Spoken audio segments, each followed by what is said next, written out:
Peyton Manning probably isn't actually that good of a music teacher, but as musicians, we can learn a lot from him. For those of you who don't know who Peyton Manning is, he was an American football player who is absolutely one of the best. He was a quarterback for the Indianapolis Colts for a long time, and then also with the Denver Broncos, where he went to a Super Bowl and then also won a Super Bowl with them. I'm a Denver Broncos fan, being originally from Denver, so I'm a big fan of Peyton Manning as well. And he really is a legendary quarterback and one of the best of all time to play the game. And I think we can learn a lot about that for how we can incorporate that sort of mastery and expertise that he brought to the game of football. We can bring that to the game of playing the clarinet and doing music. As a player, Peyton Manning was notorious for his meticulous attention to detail. He was always the first person in the room on Mondays reviewing the tapes from the last weekend's games. He was always staying after practice and practicing more, harder, and smarter than a lot of the other people in the league, and that was really what contributed to his great success. He was always able to really read the other team's defense, and he always knew exactly what they were going to do and was able to call audibles to change up his game plan to really throw off the defense and have a lot of success. Though we could go really in-depth with the things that we could learn just from his sort of practice routine on its own, and I've actually been thinking about making a video sort of talking about what a professional practice routine is like, so definitely leave a like on this video or a comment in the description if that's something you would be interested in.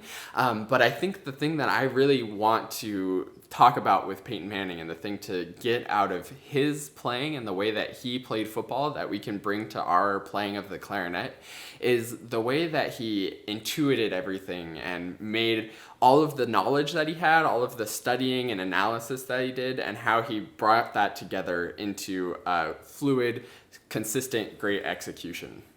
I see all the time when people are asking questions about the clarinet or even comments on my videos or other clarinet comments out there, clarinet discussion boards and things like that. People are always asking these really fine details like, oh, do you think if I played on this mouthpiece I would sound better? When I change from this note to this note, should my tongue position change? Does the voicing change? What happens with the embouchure pressure? All of these really small details, which I think are important, and it's good to think about those and have a good understanding of how those things work. I love talking about those things myself, but at the end of the day, when you're like Peyton Manning and it's Super Bowl 50 and you have to throw this pass in order to win the game or whatever, it's not about those meticulous details. It's not thinking about those things that's going to get you to complete that pass or get you to have that great performance. It's actually just the matter of doing it and ingraining that into your body and having that in your muscle memory so it's automatic.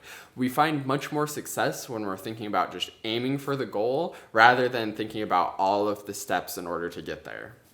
When Peyton Manning was going to make a pass, he wasn't thinking about, okay, I need to pull the ball up to here and I need to bend my elbow this many degrees and then I need to move my arm forward and release it exactly this point in space with a trajectory of 15 degrees at 3.2 meters per second. He wasn't thinking about all of those fine details. Perhaps if you asked him and he really had some time to think about it, he might be able to come up with some specific answers like that because he is so detail-oriented like that. But in the moment, he wasn't thinking about those things because it was all automatic. The only thing that his brain was thinking about was completing that pass and getting the ball to the target. Now with clarinet, we can think exactly the same thing. You should never be playing, especially in a performance, and thinking about, okay, if I just raise my tongue position a little bit here and think about being lighter with my tongue here, then everything's gonna come out okay. That just makes everything tense and sort of lifeless. That's sort of robotic music playing. The best thing to be thinking about is the end result and the sound that you're going for. Think about what that super light staccato, those soft high notes, all of that stuff will sound like coming out. out. And then your brain will do the math subconsciously to get that to come out. Just like with Peyton Manning, he's not thinking about all of that trajectory and all of that. Maybe somewhere subconsciously he knows it, but it's automatic because he's practiced throwing that pass so many times.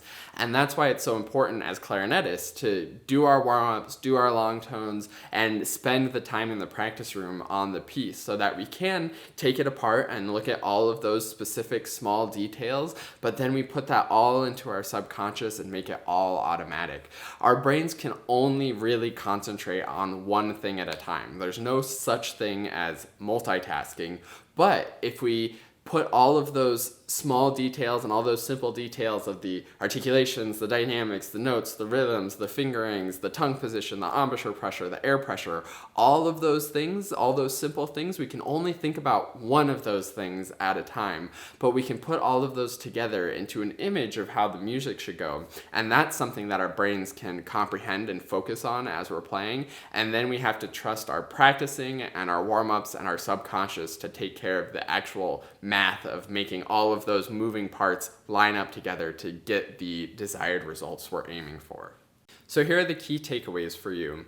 Be sure to know the physics behind it and understand as much as you can about how the embouchure pressure should be, what the tongue position should be, the voicing, how to count all your rhythms, how to read all of the notes and all the great alternate fingerings there are.